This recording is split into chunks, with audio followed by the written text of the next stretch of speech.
Hey everybody, welcome to another episode of the 212 Roundtable. I am Tony Golick, sitting here with Brandon Weninger, as always. Hello. Oh, that's a very sassy intro. I know. Today we are going to be talking about New England IPAs, or Northeast IPAs is how it's also referred to as. We have some special guests this evening, or today, whenever you're listening to it, could be this evening. It's this evening for us. We have Clark Fettridge, who is a home brewer who brewed up Bruce's Juices. A very clever name for a New England IPA. Brought that by to Brandon's for us to try.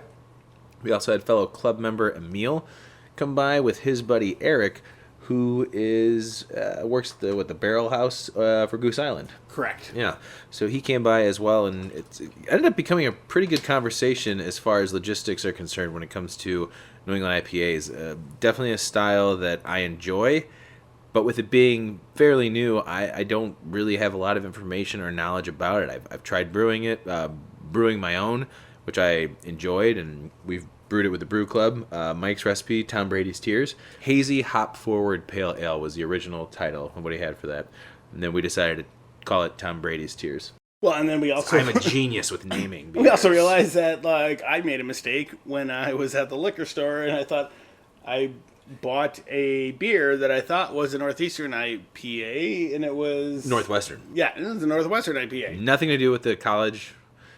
Nope. Yeah. Nope. It was just... No, it's... But I think it was more based on the... I think it was a play on New England IPAs and calling it the Northwest IP, or... I don't even remember. Yeah, but I think Eric mentioned it too. It was more of like a West Coast stout, but like Northwest. Or IPA. Yeah, and it was a good beer. Yeah. It was definitely a good beer, and I enjoyed it.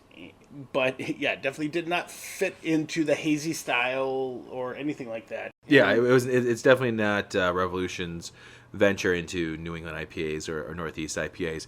It was a solid beer overall, and actually it was kind of nice that that's how we wrapped up the evening with these guys. Yeah, and we actually kept going back to that beer to keep drinking it, so, Yeah, it was good. Yeah. Well, anyways, so welcome to the episode. We're going to get right into this right now, and we'll see you guys after the chit-chat with the beer.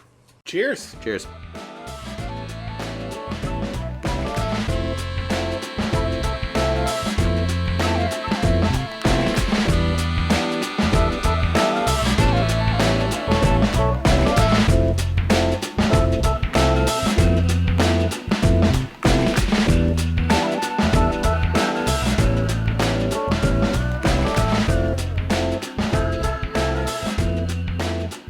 Tonight we are talking about New England IPAs, and we've got a full house here in Brandon's basement. Namely, we have another Brew Club member with us, Emil. Emil, say hello to everybody. Hey, everybody. Thanks for having me. That's a really good introduction. The other two guests we have, Clark Fettridge, the second. That's I. Welcome. You and I are friends. Thank you for having me. I fired you from a job, so that's... Correct. Well, that makes us close. Thank you for having me Now again. we got that out of the air. Got that elephant in another room. And then we also have, Emil, your friend Eric. Yeah, Eric Flores. I'll let him. I'll give him a brief intro. Eric is a. You just said you were going to let him, and then now you're going to do the intro. Yeah, which one is it? What would you say you do? Let Emil do it. Tell the people about me, Emil. Eric is a beer buddy of mine. He really enjoys taking his pants off and chugging beer. He's a pastry boy? He's a pastry boy, yeah. Oh, definitely. He's He's like part-time. the king. He's a part-time pastry boy. He's a full-time barrel house brewer at Goose Island, which is kind of fun. So Yes, sir. You got one applaud. Nah. I'll take it. I'll take what I can get. Yeah. We can put in a clap track. All your opinions expressed this evening are not those of Goose Island. It is Yes, just of yes. yours. Oh, I'm just here on my own time, just... You're not on the clock for Goose Island. Right Nope, now. not on the clock, I promise Outstanding. you. I'm not getting paid for it. We did drink Because one. we're not paying you for it, so... I don't think anybody's getting. Brandon is drinking Goose Island IPA. I see that. I see the representing right there. That I was beverage eyeballing him a looks little really, bit. really He's got a refreshing. shit ton of Brandon. Bourbon County in that other room. Oh, yeah? And if you want a refreshing beverage, I choose Goose Island IPA. There you go. I like that. Product placement, brand advertising. That's No what I look shame. for. No shame. So we all got together tonight to discuss New England IPAs. And thank you, Clark, you brought your own homebrew New England IPA. I did. Super. Is this where I get into it? Yeah, this is what you're talking about. We actually have two other New England IPAs. The Noon Whistle Mosaic Gummy Northeast IPA, which is, the hazy New England IPA. And then we also have the Northwest Hero from Revolution. So I'm looking forward to Which that. I think is more of like a stab at a couple of different styles. So I'm more curious about how that will compare to the other one. So Is that what they consider their New England IPA? I mean, When that's they what call I'm- it Northwest, it's not like because Northeast. they don't have a standard New England IPA. I mean, maybe they do, but there was nothing, at Mariano's. They certainly haven't categorized it as anything New England style related or Yeah, anything. but I specific saw to that the one. And style. I figured that would be interesting enough for us to. discuss. Yeah. I'd say it's more their foot in the door. Like, it's a little safer way to experiment with the style to, like, maybe get the hop profile down or just get a little feel for it before you really dive Yeah, because in and Northwest say, here's our style New England IPA style. doesn't. I mean, they just invented a style. The Northwest IPA, is that what you're saying? Yeah, I mean, I've never heard of one before this. I mean, I figured it would be a good comparison. This is Clark's last episode. Are you guys sure that this Northwest Hero isn't just No, I believe it is an IPA IPA full of just like Northwest hops? No, It could be that. I believe- I have a strong I do feeling believe- this is gonna be Can like someone bring something up with Google real spruce quick? tips. Or, It probably is. no, there's no spruce tips. like No, I think we're for just sure. like way off. I think personally all of you guys are way off, but we're gonna find out. all of us. Jeez, This is the mystery. This is the grab bag. This was also me going out at Tuesday before everything shut down, and I was like, man, I gotta grab beer for that podcast on Thursday. It says North and it says IPA. I'm grabbing it. We'll go with the idea of like we'll start with the Noon Whistle as a comparison, and then just enjoy another beer possibly. Yeah, we can do that. That's fine. Right now we're drinking other beers, but in front of us, Clark, we have. We have what I call Bruce's Juices. Why is it called Bruce's Juices? Is Well, there anything named behind it? The reason behind this name is years ago at Great America, I won my wife a large blue elephant stuffed animal. So he's been around the house for 7 or 8 years now. The kids love him. Needed something to rhyme with juice, so I went with Bruce. Is that the name of the elephant, Bruce? That's his name, Oh, Bruce. all right. What do you, off the top of your head, do you know what hops you use? Yeah, we've got Citra and Mosaic in here. Is that in the did you go through did you boil? Sorry. Both in the boil. Both 2 days into fermentation, and then both dry hopped. Yeah. It smells really good. Didn't come out as hazy as my previous. So what do you New call England it if it's like wet hopped and then dry hopped? I really don't know. We didn't wet hop it. He didn't use like fresh wet hops or anything. My question is around like they call it double dry hopping and all that kind of stuff. Like what constitutes, because I've never really looked it up. Like what's a double dry hop or what's The amount of hops. well, yeah. So And the amount or is it the when additions? isn't it the amount and the It's- addition? I think it's just the. It's additions. also when you add it, like you can do a hop addition during primary fermentation, so it's in the first vessel, and then you can rack it into a secondary fermentation and then add another addition think of that- a dry hop. so that constitutes a double dry hop. I think so. then. Yeah, I think that is. Yeah. Clark, you brewed it. You tell us. I did. Well, You're the no, professional. you see that, and Tony knows me. When it comes into the nomenclature of homebrew and the technique, sometimes I stray off and I don't necessarily understand exactly what I'm doing, but I know how to get to where I'm going. That shows that I'm a great teacher. For example, the hydrometer portion of brewing is not often my forte, as Tony knows. Yeah, you just brew beer to make beer. Not I make brew interested in what the exactly, alcohol and most volume often, is. especially in my early years, I just forgot to check the gravity. So after that, I said, "Well, it'll turn out how it turns out." And last time I brewed, I broke my hydrometer, so it makes I sense. didn't have one this go around. So I figured, well, we'll see what I happens. will say this: as far Madman. as Yeah. as far as aroma goes, it's I think it's on point as far as the New England IPA is concerned. And the look of it, Yeah. no man. I'd like to start there with some of the appearance qualities of it. What kidding. did you actually do for like the grain bill? What were you aiming for? With I was aiming for hazy. I had done 3 to 4 hazy New England IPAs in the past, called road soda, as Tony knows. Road soda Those is turned out delicious, great. yeah. They were hazy. They were exactly the way I wanted it to look. The mouthfeel was a little lacking. I wanted it to be a little hefty. I drink a lot of Hop Butcher beers, so I'm getting those nice, smooth, creamy, kind of heavy New England IPAs, and that's what I want them to be like. And this sort of a pale, hoppy pale ale looking thing. Yeah. what did you do to try to accomplish that? In for my the grain past bill? recipes, I found something online where some guy put flour.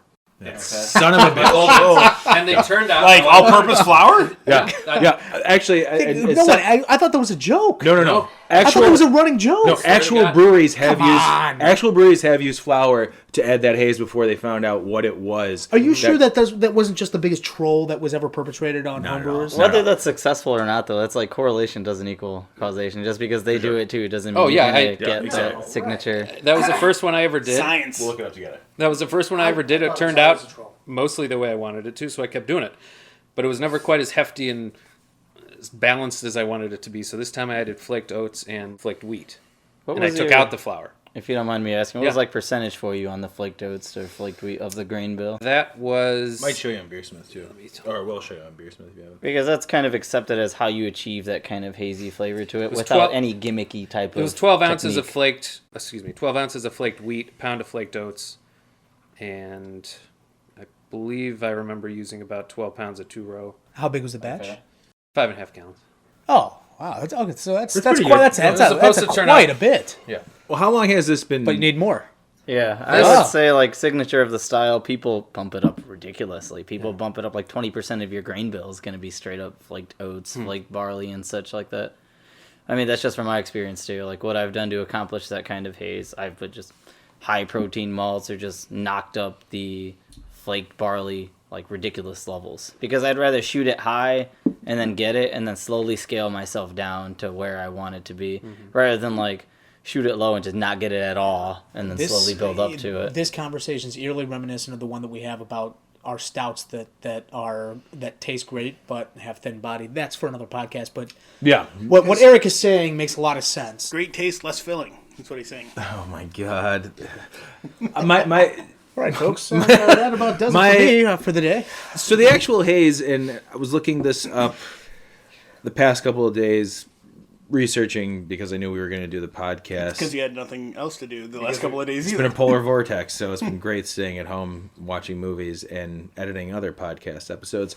I decided to look into the history of New England IPAs or the Northeast IPAs.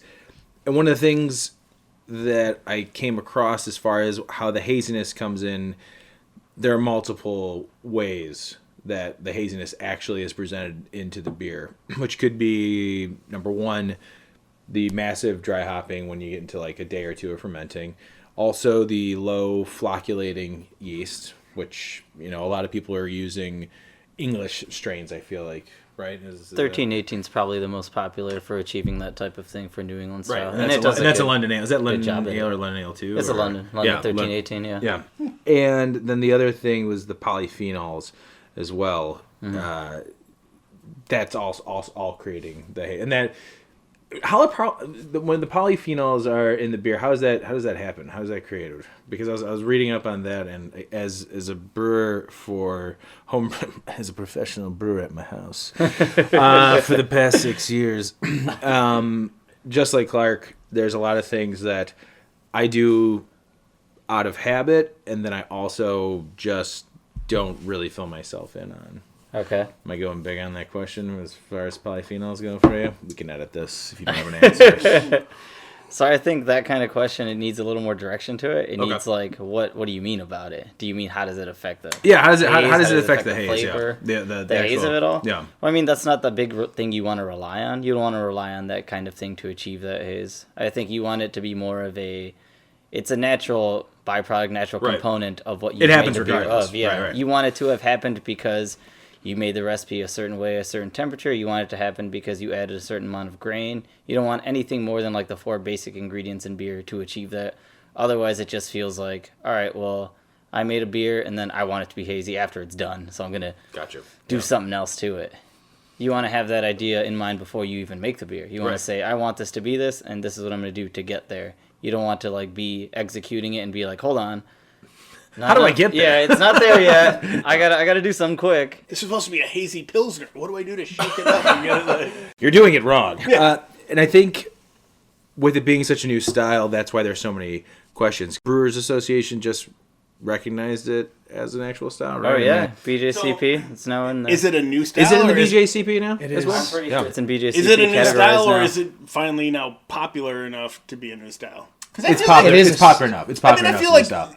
for Both? years I've been drinking Yes and no, because beer. Like I've They're heard both- about they're It's both, yeah. it's a style. I mean, like the GABF is awarding is giving out awards in the style. Starting this past year. This past year. Yeah, is when they first did it. Is the argument that Heady Topper is the one of the first New England IPAs? Or I have a strong opinion on this because Lay it on us. I had Heady Topper years ago, and I've never had a Heady Topper that was hazy. Yeah. I've never had one. I don't understand The few times why I any- tried it, it was. Well, like how hazy? I mean, if going back to Clark's beer, What as hazy as that? if we're calling Clark's beer hazy, and I think once we open up that Mosaic gummy, I think we're going to see a world of difference in Yes. terms of haze. If it's as hazy as this, then yeah, I'd say Good beer, I'd say- Clark. We're not knocking it. Oh, no. And I wanted to chime in and say, when I look at that, I don't see hazy at all. That's not what I was It's going quite the for. opposite. And I've never found Heady Topper hazy. I've found Heady Topper just a really solid, delicious beer, and everybody goes back. And I honestly think it wasn't until Trillium came out that real haze in the way that I'm seeing everybody define it now is what's popular. I think Heady Topper's just a really good beer. And like Treehouse too, Trillium, Treehouse. I mean, those two breweries, when they started making beer, that I think they say was an homage to, Heady Topper, but I don't think any of those. It was I an don't think any homage of and surpassed Heady Topper. like way Totally. way out of the way out of the park.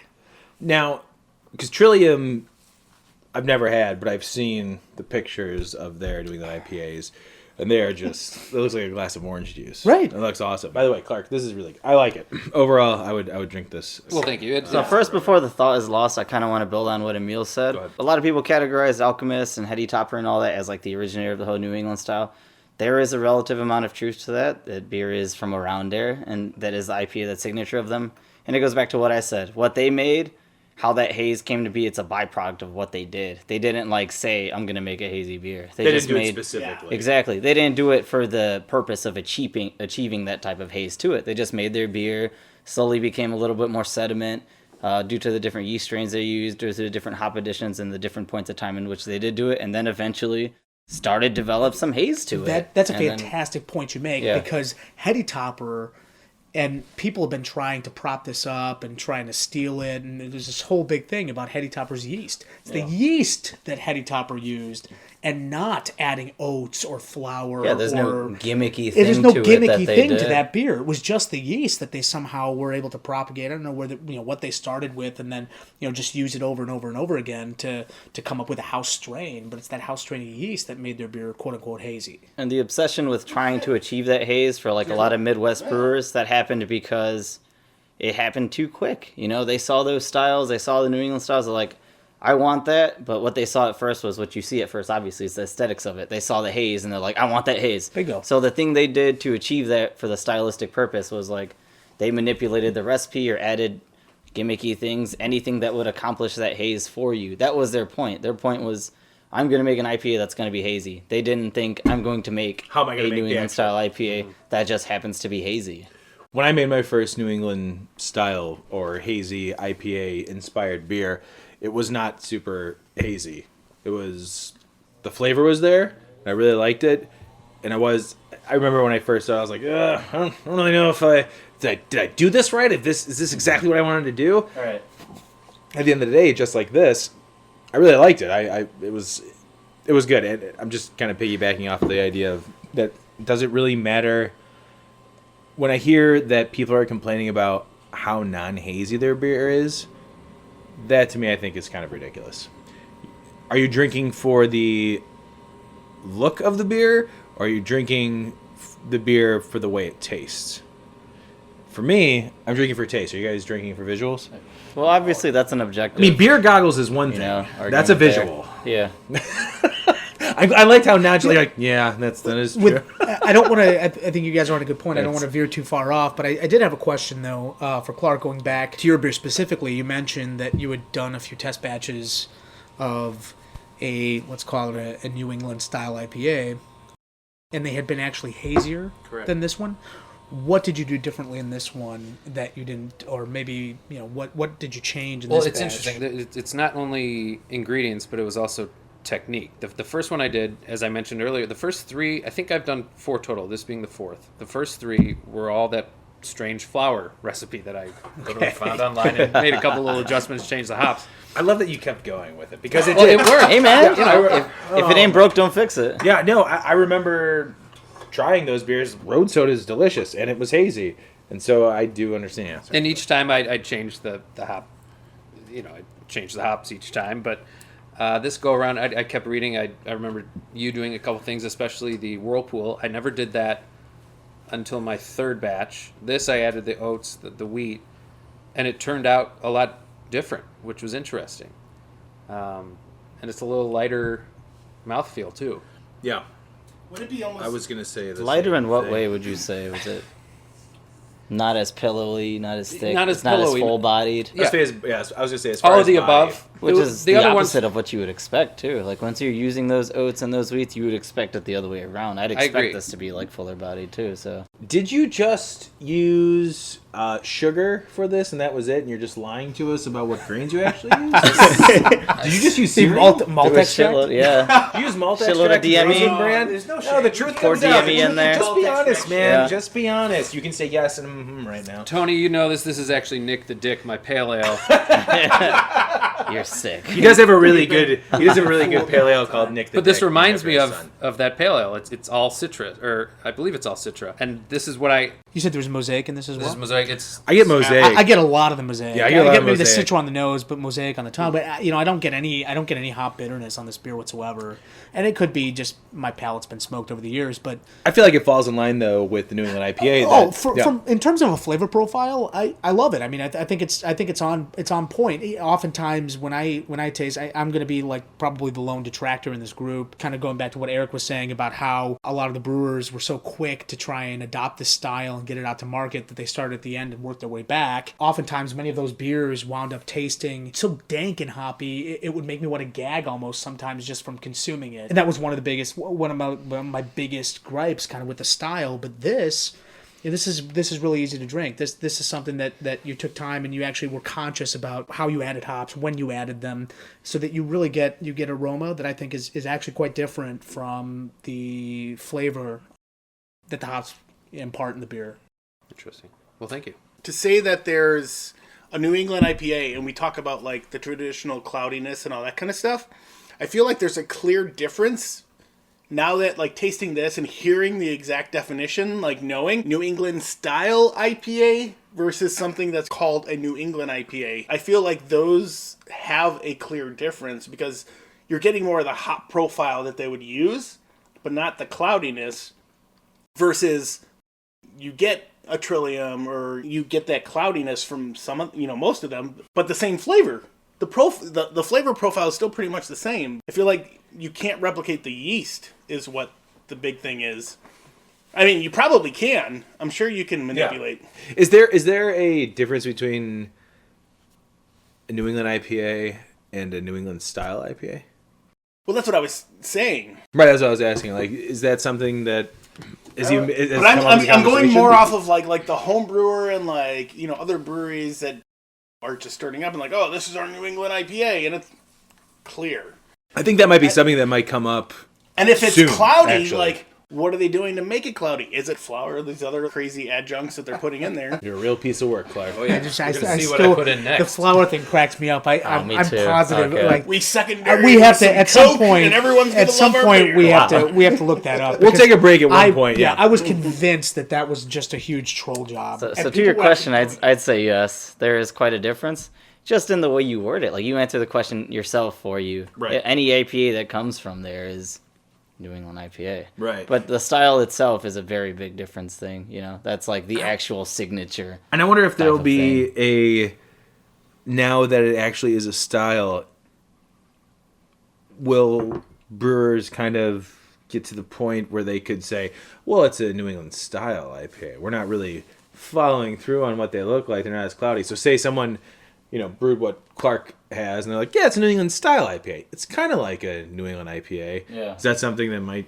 I think would- they would. I wanna think- say yes, I think but- New England IPA is just more geographical. If you made it there, it is Sure. a New England IPA. Sure, It's like not a so West much a Coast IPA. style. Yeah.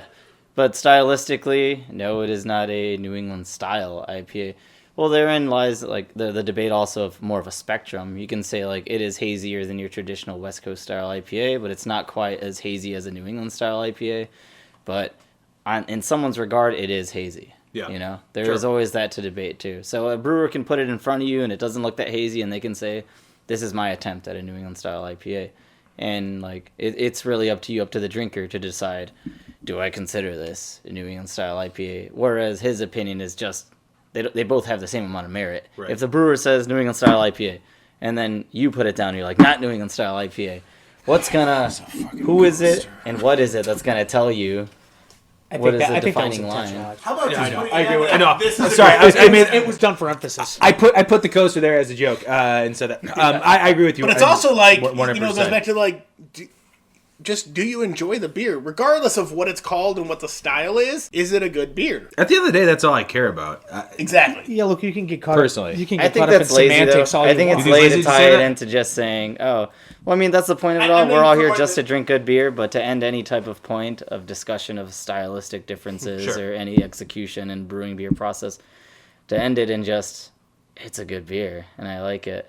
I feel like that gets kind of lazy I think you're right. sometimes. I think you're I absolutely No, but right. I'm more like. I'm saying anyone. I'm not accusing anyone. No, of it's cool. that, Thanks, but- Eric. Nice to meet you. All right. Anyways, so last time Eric ever was here. And, no, I agree 100%. You're right. It is a lazy way to For say the it. average beer drinker, like, because the end goal for a brewery is like getting it out there, and it's like, yeah, you're gonna get those people that just don't care about styles; they just care about drinkability. If somebody you put three, you know, I don't think those people are don't- searching out. yeah, Yeah, don't those those people aren't people searching out put New England Miller IPA. No, not always.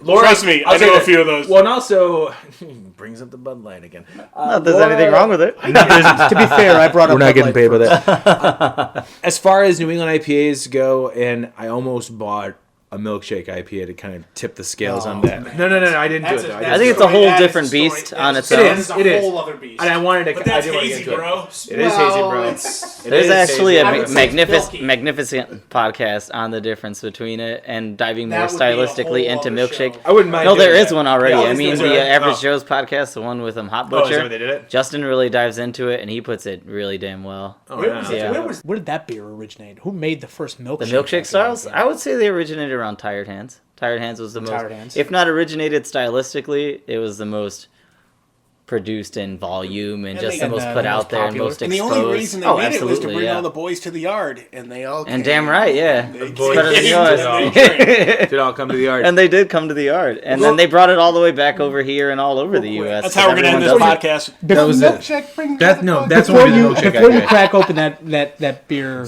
Tony. Sorry, no.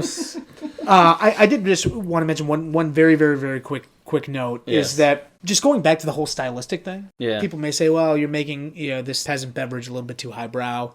But Peasant beverage. Beer is not Oh. a peasant beverage. I mean, it's an Spit for everyman. kings. It's the common man drink. However, I think that a brewer wants to be able to achieve something. I don't think it's good enough to just say, well, this is the style I was shooting for, but people enjoy it, and so there you go. I Right. think it's nice to have classification because it gives you something to strive for, and I think that is maybe why it's worth continuing to have that conversation. Maybe as a home brewer and a brewer, Yes. you could agree with me that you're your own worst critic. Oh, absolutely. Anytime I'll try any one of my own beers, whether it's just a home brew or just from the company too, I'm the first person to say it. I'm not the person that's gonna drink it and sip it and be like, it's good. I like it. I like where it's Yeah. at. I have a hard will time say with right off the bat, I want a little more of this. I would have hoped for this to come through a little more.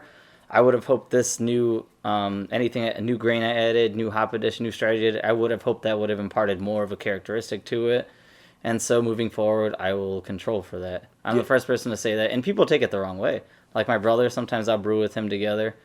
And that's the first thing I'll say about a beer I try of one of ours. I'd say, it's good. I just wish that this maybe new grain that we had, this would have came up a little more in unfermentable sugars. Or this new technique that we use for whirlpooling would have kind of been different than how we did the beer before when we didn't whirlpool it. And he'll take it the wrong way. He'll look at me and be like, you don't like it? I'm like, no, I never said that. I'm just saying what I will do differently and what I'm hoping for moving forward. And then he'll just look at me and shake his head and be like, it's good beer. I like it.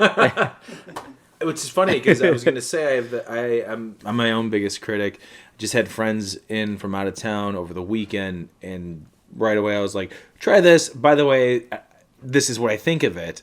And I have to stop myself from doing that because I'm like, by the way, I'm also my biggest critic. And they like the beer that I disliked the most out of what I offered out of the 4 taps that I have, which I thought was funny because I was like, well, I didn't like those, but you guys like that, so that's fine.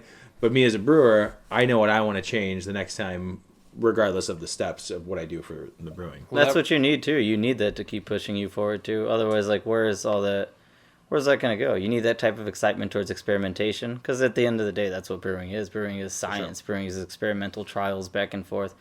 Well, it's both. It's enjoying beer and just drinking with your buddies. But at the same time, when you care about it to a certain level, you want your beer to get better. I will drink my shitty beers, but I also want to strive for Exactly. that. Like, I love my beer no matter what it is. If it's shitty beer, I'm going to chug it. I'm going to go outside, take my shirt off in the cold, and just knock it down. Exactly. But at the next day afterwards, I'll be on my laptop adjusting the minority recipe and figuring out what kind of adjustments I want to make. Every batch of mine is awful when I first pour it. And about the first 3 to 4 weeks in, and I'm going, this sucks. Why did I make this? This reminds me of the Two-Hearted clone I made. was just I'm gonna going, bring that Tony, up. this is probably the worst batch I've ever made. And we come over, and you're like, yeah, that's a little weird. Then we crack open a real Two-Hearted, and we're both sipping, and going, oh, that mostly tastes like Two-Hearted. It was eerily close. It was eerily close how much to phenomenal. It's So how do you- interesting how how do you your get that? brain, when you make something, when you make a beer, you have your own thought on how it's going to taste. And when you're trying to make it taste like a specific beer, and it actually does, and you're still critiquing it, It's like It's a strange- overly critiquing Yeah. your own process. it's like, just stop, just enjoy the beer. I It's want to fine. make this, and it does not Yeah. taste like that. A lot of it is mental. I mean, a lot of it is mental. 100%, Absolutely. because, like you said, we tried his beer that was a Two-Hearted clone, and at first I was like, oh, I see what you're saying, because he was kind of telling me what he thought about it. Then we actually had a Two-Hearted, and we had them side by side, and realized there was very small differences, that what he had brewed was pretty damn close. I've had Two-Hearted eye-opening recently. moment. Yeah, because he told me he brewed it, I was like, oh, I haven't had Two-Hearted in a while, so I bought a 12-pack of it, and I was drinking it. I was like, this is great, and I tried his. I was like, yeah, maybe there is something a little different. And then we had it side by side, and it was good. Fucking kill you. What was that? What did he say? Tell me to wrap it up, get to the next beer. Get to the next I want, Emil. So actually, I'm going to use this point motions, for yeah. us to take a quick break. Let's take a break. Back Yeah, and take next all right. beer. Sounds good. Cheers.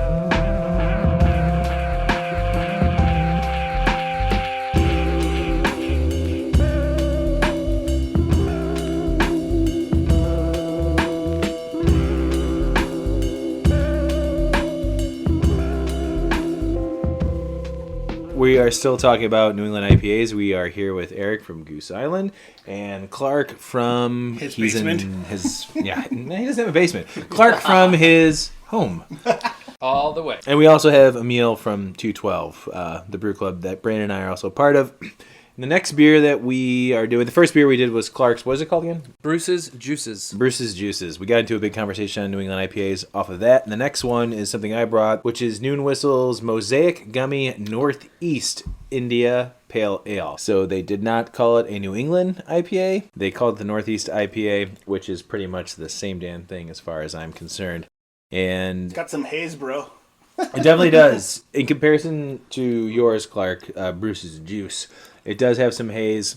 This one, right off the bat, I've had a bunch of these. I've had some of their other variants of this. To me, this is one of the beers of this style that I really enjoy. Can we see? Is there any of Bruce's juices left? Mm-hmm.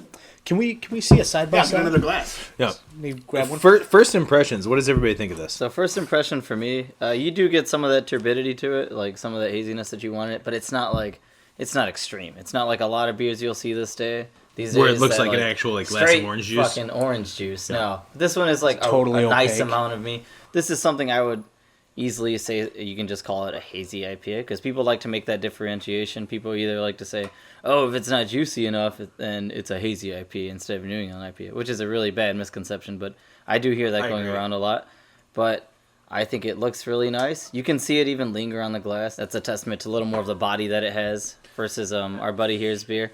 No offense. You can see like a little more of the fullness, a little more of the creaminess to it. It's more fuller body. You got a big difference. I mean, Just looking at it, you can look see. at this, Yeah. and not just that, but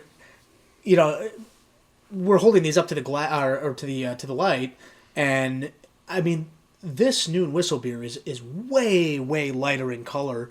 I would be willing to bet, going back to what Eric was mentioning about, hey, you're using way too few oats or you're using way too few flake barley, that I bet a ton of this is just those very low, or like flaked wheat. Yeah. Very light colored. Absolutely. Flaked. It's bright. It's That's what I would call very it. bright. You can I mean, see a look lot of at New that. England It's a style IPAs that huge come difference. up murky and dark, but this one is like It's so bright. light. You can just look Right. at it and it really shines out at you.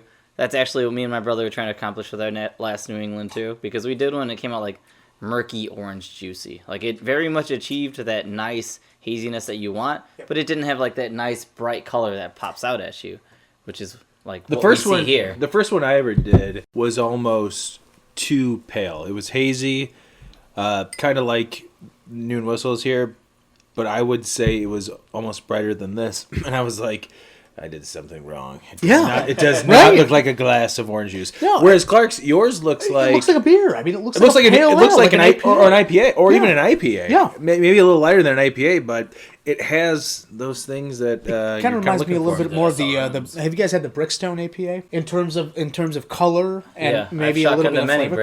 Brickstone APA. Yes. It kind of reminds me a little bit of that. Tommy makes a good beer. Yeah, it's a really nice. I mean, in terms of flavor profile, both of them are pretty darn close. I would say the Noon Whistle has a little bit more of that hop bite. Maybe they bitter it a little bit more. Outside of that, I mean, these are very similar in terms of flavor, but could not be more different in terms of looks. It's kind of crazy. It's very Oh, true. wow. If you You're close your right. eyes, The you can aroma taste is them. a little different, though. The aroma's a little bit different, but in terms of flavor, guys, try them side by side. They're pretty damn close. Because this one gives me They like really are. what you would consider like being like dank, that like almost that old weed smell. Like, Yeah. it's got that. Doesn't, walking but here. flavor wise, it's not entirely different. No, it is pretty darn close. I would not. Once I took a sip of the Noon Whistle Mosaic Gummy, I was like, oh, okay, yeah, this is what I was expecting. Not that I thought Bruce's juice was. Juices, please. Sorry. Thank you. I didn't think it was like subpar or anything, but just having that in my mind of knowing what Noon Whistle tastes like. But like you said, Emil, having them side by side, it's not that far off from each other. I assume Noon Whistles is all Mosaic. It's 100% Mosaic. Is that correct? Yeah, believe I'm it almost is. positive. I mean, it's Mosaic Gummy. I think it might be a one. It might not be just because it says it on there. That just might be the thing that pops out the most. It might be. And then Let's- often these beers will be like the exact same base, similar bittering additions if they have any bittering additions, and the only variance will be what they aggressively whirlpooled with or it might aggressively be. dry hopped. And Mosaic then that might is be the the name one, that yeah. you see on there. So because they have the whole. there's no gummy good way for line. us to know Yeah. unless we actually know, because a lot of times those bittering hops too won't. You're not gonna like put a hop in at the beginning of the 60-minute boil and then taste the beer after and like, oh, I know exactly what he bittered with. Like, no, you don't. Because I can, it's Eric. mostly No added idea. I to can. the quality. That's my You can- specialty, Nor Eric. does it really matter what. In mine. Oh, I thought it was Warrior. CTZ? Yeah, I was way off. I'm a CTZ guy. Out of curiosity, when Goose is doing any of their pale ales, do you guys just use the same bittering hops over and over again, whatever you can just get a crap load of? I think maybe for some of the flagship ones it could be that way, but more than often than not, whenever we're doing any type of pale ale or IPA, we have a pretty nice supply of whatever new experimental hops are available out there in Even the to market. bitter the Even beer? things that don't even have like a name yet. It'd be like a number. You know, you just see numbers and letters and like, what is this? Whatever. Let's throw it in. Got a new beer. Give Check it a it out. try. Experiment Yeah. with this new hop. Which is kind of the nice perk of that. Having Yeah, as a that kind home brewer, of- when I hear about experimental hops, I wish I had access to some of those, which I know some of them do come out. I remember when Mosaic was just a number, and then it became Same with a lot Mosaic, of things like Nelson Citra Sauvin was a or number. Mosaic was one that Sagro or a stands. bunch of those. Mosaic is the one that stands out because that's the one that I knew of, and I was like, that sounds really good. I knew it was a number, and then it became Mosaic. And there's the other hops that are coming out now. There's one that's I think Equinox had that same fate as well. It was like Zythos was one. There's Zythos too. There's one, Mike uses that.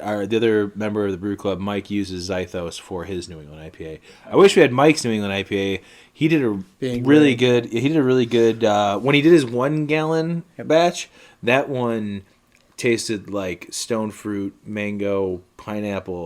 That's when we brewed it. Like. That's when we brewed it at Ailman. I like that kind of contract of like some of those earthy types of hops versus the very citrusy tropical ones. Because they very much have like a conversation with each other, you know. It's not like one takes over. I guess if you do it right, they very much just kind of complement each other in like waves. It has layers to it, which is what you want for like this kind of beer too. Because the hops is the forefront. The hops is everything with these beers. That's what you get a lot of. The grain bill is just kind of there to support it. So you want those hops to have layers and complexity. I don't want to just taste it and be like, it just tastes like hop dank. 100%. Right. Yeah. I'm 100% in that camp. Do you ever feel like with this specific style, people are just throwing hops into the beer just to throw hops into the beer, or just to write on a label that they threw, X, Y, and Z just to say that they did? I'm positive that's a thing because there is something to it. And I don't understand why. I mean, you can do that, and you'll still end up with a fine product. Brewing is brewing. You can be pretty crazy, pretty creative with beer. Beer is hearty, and like at the end of the day, if you don't mess up any sanitation, if you follow execution pretty well, you're going to come out with a decent product. But if you really want to achieve that type of complexity to it, you do have to do some ratio scaling. You do have to say, I want more of this hop versus this hop. I am going to consider the alpha acids in this one versus this one, and then adjust my ratios accordingly. You do have to do that, but not. I don't think it's done enough of the times that it should be done. What personal methodology do you use? Say you want to test a new combination of hops that maybe you haven't tested before. You may be familiar with what kind of flavors they each impart on the beer on its own, but you haven't really tried them in unison. What methodology do you typically use? Do you steep them? Are you just kind of getting whole cones and kind of pressing them between your fingers and taking a whiff? Like what do you do? I think it's a little bit of all of that. You can get a decent idea just by smelling it and really absorbing it. And then you can get a decent idea just by steeping it on its own and then just getting a nice smell for it. But the best way to do it is make a batch of like a single hop that you're very familiar with, that you're very consistent with, and then slowly add another hop, every single different batch around. It's the most time-consuming and the most expensive way, but it's the best way to control for all other factors that might have the different... It might be the different reason of why it tastes different. The trial and error approach. Exactly. It's just basic scientific method. You want to control for everything else. Isolate that one new addition that you're doing so that you can discover what that one is lending to it precisely. And then you can adjust accordingly from there. I feel like we've gone from a couple years ago where double and triple IPAs were huge. How bitter can you get your beer? And how big? And how much alcohol? Oh, yeah. How much alcohol? It's almost like you're using way more hops without to the do bitterness. way less. Yeah, to do way less. Not way less, but the opposite. Right, the alcohol percentage. It's funny how it's it flipped used like to be that. so extreme. Is like Revolution did the One's Enough. I don't know if you guys ever. I like that. one. Yeah, I love One's Enough's awesome. One was put you enough. down quick. One was 100% right. enough for me. It was like The name matched what that beer was. that was One's the Enough. pinnacle. What was it, like That was the 12% or something like that? It was like 12%. Is that a play off the 80s band Enuff Z'Nuff? I don't know. Because that's the only thing I can think of every time I hear that beer. I don't know. We'll have to ask. Dude, that's how Do you they go to still sleep. make it? That's a NyQuil substitute right there. Oh Just yeah, shotgun one of that's those it. Shotgun one of those and just Clark, is that what you out. give you sometimes pass out on the floor. It is, yeah. I bought a 6-pack of it, and we're done within a week. Yeah, give the kid. Hey, good night, Maddie. Oh, it's fine. He's almost 5. He's almost 5. That makes sense. Close enough, Science is yeah. bad. Was it 5 his times kid? 5 is 25. Math. Almost there. Is that one of those that you take off? Or You take anything? off shirtless in the polar vortex and chug. If anybody's interested, Saturday we can go see Enuff Z'Nuff in Milwaukee. Oh, that's outstanding. Oh, yeah? We'll go see Enough's Enough and bring. So One's Brandon is Enough going to to buy it. us tickets. Yeah, so Rock County, Milwaukee. Where is that? One tickets, Rock County, Milwaukee. Isn't One that tickets like enough. on the east or something like that? Probably the places you don't want to go. I have no idea. I was never good at geometry, so... talking about Enough's Enough, and I go back to it. Top member is Tony, Chips we got another Enough. beer. Hints of mayonnaise in this beer. Oh, man. I get So much horseradish. I'm glad someone else likes that. Clark also brought his mayonnaise beer tonight. So the next beer that we're doing is the Northwest Hero I got IPA from Revolution. And I'm going to start pouring these off. And right off the bat, this is not a New England No, No. not at all. IPA. I'm going to go ahead and take the win on this one. He's gonna take the I told you. I bet so. this is made Go ahead with and flex spruce it. tips. This sounds like this sounds exactly like when we were watching the Bears game. How right you were on everything. That was only Where Clark was also one drive. right This on is everything nothing as well. nowhere near No. anything. So we we're were just wrong gonna on drink that. this one. No, that's fine. We're just going to drink this. Going back to the New England IPA, I do appreciate everybody's input on that.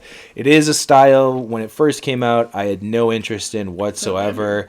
But it is one that I drink now regularly, that I do actually seek out. When I see a different New England IPA on tap, I do like going and trying them. But it also makes me appreciate old school IPAs as well, because over the summer or last spring I started drinking a whole bunch of New England IPAs. We were brewing New England IPAs, and that's all I was kind of drinking. And then a friend of mine came by with Dogfish Head's 60-minute IPA we were grilling. He's like, "Oh, I brought this." I was like, "Oh, I haven't had that in a while." And I took a sip and I went, "Shit, I forgot what an IPA tastes like." So I don't see it as something that's changing anything or going to take over anything. It's definitely a nice addition to styles that we're all drinking. If the trend does nothing else, it does a very fantastic job of providing some type of contrast, so that we can have a very 100%. dramatic line between the styles of which an IPA can be. Because an IPA can be so many different things, and we all kind of had a good idea of that before this whole big trend came along. But now I think it's been shoved in our face of how exactly different it can be. And it's nice because it makes you appreciate all the different sides of it. Sometimes I'm in a mood for a nice, pillowy, juicy, dank-ass, hazy IPA.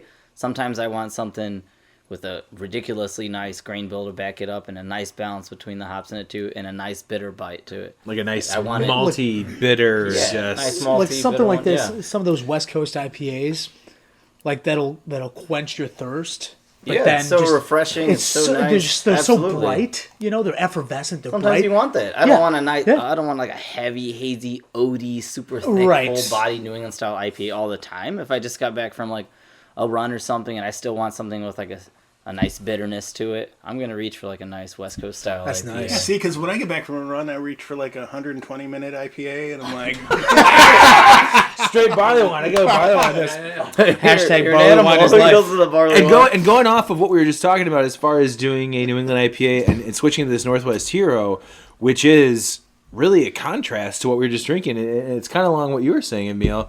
I don't know if there's spruce tips in it, but Jesus Christ, it kind of whatever hops are in there. What Maybe did there he might be say? spruce tips. You said spruce tips. I love them, Pine man. bitterness, it says. You know how much I love yeah, spruce tips, it's- Clark. it's- Tony's favorite. hey, you liked the it's one that we using had the from Cs. Black 15. Yes, Block 15 It's the killed C's, it. guys. You know, it's great. it's the American Seas. It's the Centennial, the Cascade. I actually all really of like those. this. I love those tasty. piney. I will never. You know, these. This style was my gateway beer. You just know it when you have it, and I like this style. I like how thirst quenching it is up front, and how dry it dries out your mouth on the back end. That you just want one more after that. Right. Brandon just cracked open another one, so that's good. We got that. Me personally, I would take this over a hazy, you know, Northeast New England, whatever we're calling it. Yeah, let's- after the hour. I'm interested. Ooh, let's do this. If you were on a desert island, and they said, they being whoever has you trapped on the desert island, and you can't get to them, you have one choice between a New England IPA or, let's say, a West Coast IPA. I'm taking a West Coast all day. Okay. All day. What do you? West Coast for sure. West Coast. Nobody feels scared to say the opposite. Mother dick. Just I'm know go- you'll I'm have going- to defend it. If long term, if this is I'm the taking rest of Bourbon our County life- Stout. Bourbon County That's the Stout. right Anything answer. Bourbon Barrel from There you Goose go. Island. That's Take what it, I want to swear. hear. I'm sucking on the showing stapes of a barrel. I'm going New England IPA. You going New England? Yeah, I'm going New I'm England. going West Coast. I think I made that abundantly Yeah, clear. yeah, for sure. What about you, Brandon?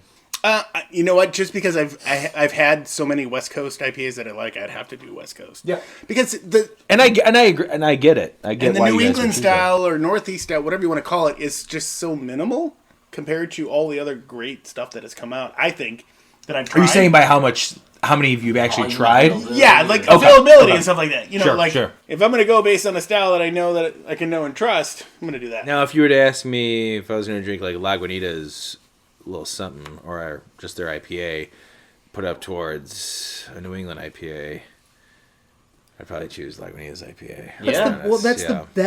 That's the quintessential West Coast IPA. It was made on the West Coast, but That's No, I know. I was trying to bring it back to a comparison. not the ones you if it drink was now. super Those are made in specific. Chicago, just so you know. I mean, you're talking Wow. this. That is the best selling IPA in From the country. Heineken. Oh yeah, Not in the even country, just yeah. selling. Yeah. From a beer drinker's perspective, people who are desensitized to overly hopped beers or everything like that. 100%. That's my water. That's my bread and butter. I Hop wanna have me Stupid. a nice Hop Stupid was one of my normal favorite- IPA. That's what I want. Hop Stupid was one of my I'm chilling. favorite imperial or double IPAs when I first started getting into craft beer because it was a $5 double IPA that was just a hop bomb, and it was everything. I started brewing around the time I started getting into craft beer, so it just kind of synced up for me, and that was one of the beers I always went to. Plus, I was just trying to get drunk for $5.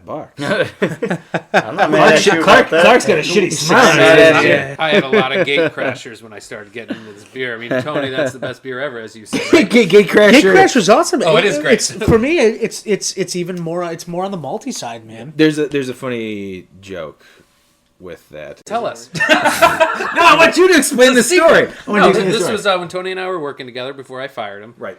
I'll just get back to that. Wow. Is it Well, part of the story? Hey, That's the this next needs podcast. context. That's though. the Yeah. next All podcast. right, all right. To be continued. No, Leave us- my wife bought me a homebrew kit because I was sort of interested, and I sort of knew Tony did it. So this was before we became friends at work, and it was one of those, hey, Tony, I got this homebrew kit. If I buy you dinner, would you come over and help me?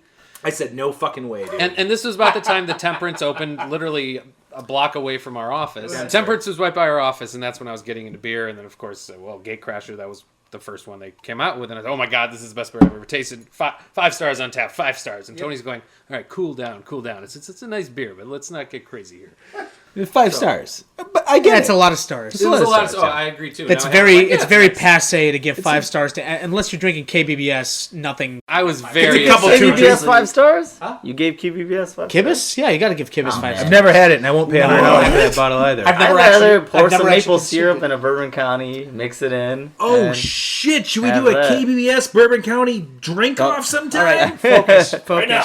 Okay, sorry. I mean, So- when I finish- say alright, that, I Clark. mean when I'm saying it versus paying $700 versus paying $10. You know, I'd rather just dump a little Well, maple syrup in a Bourbon County, mix it in. yeah, It's no, as close no, as you can get with yeah, I a know. budget, you know. Yeah. But if I have them both in front Oh, of we'll- me and it's like free, We'll have I'm the probably gonna drink more. We'll have the KBBS. French press episode. I like it. Oh man, I'm ready for the French press. Yeah, episode. Bourbon County That is French press. awesome. We'll invite special guest Thomas Basso, the French The press French king. press king, yeah. He's the French press He king actually of gave me Franklin a couple Park. tips when we've been doing Oh, prop the trials. guy's actually like the guy is more than just French pressed. Like he's turned French pressing into its own science. You guys got to meet this guy. I have a He- beautiful flower French press. So it really opens up.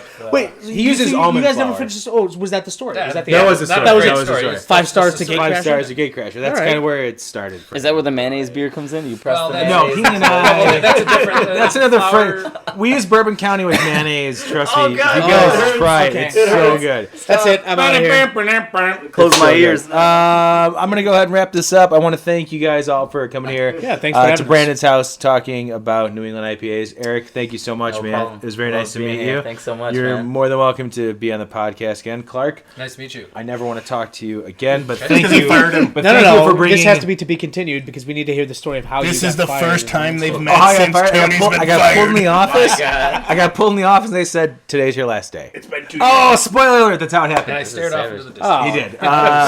Clark knew nothing about it. That was really anticlimactic. That's all it was. Oh.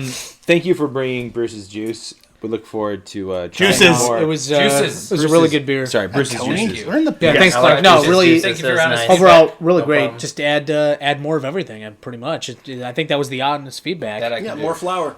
I think the whole idea. especially Get the flour back especially in there. flour and What yeast mayonnaise. did you use? The London. Which London ones? ale, British. Ale? Was you in the dry yeast White. or It the was white yeast? Okay. London So, is not called. SO4. Was it? No, No, that's the Yeah, dry. so- SO4 is the dry. He was using the. Yes, it was Y yeast London Ale 3. I didn't ask the question. Eric did. But Eric, thanks. sorry. It's still a Thank good you. question. I know. Well, that's great. Great.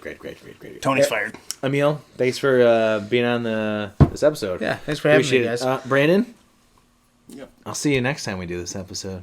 Or not this episode. God damn it. You guys have a Go back. special secret Go back. secret handshake. No, he doesn't. Yeah, have do it. We you just guys hold have one? hands. No, we don't. We just kiss. You go in the bathroom and come out real sweaty. Brandon, else. We usually like sit Sounds on like the our barrel normal for a bottle while and have like We our do. own little moment. You guys get naked and chug a beer. That's our bottle share thing. And there it is. I mean, Thanks, Pat. Your mic's not actually on.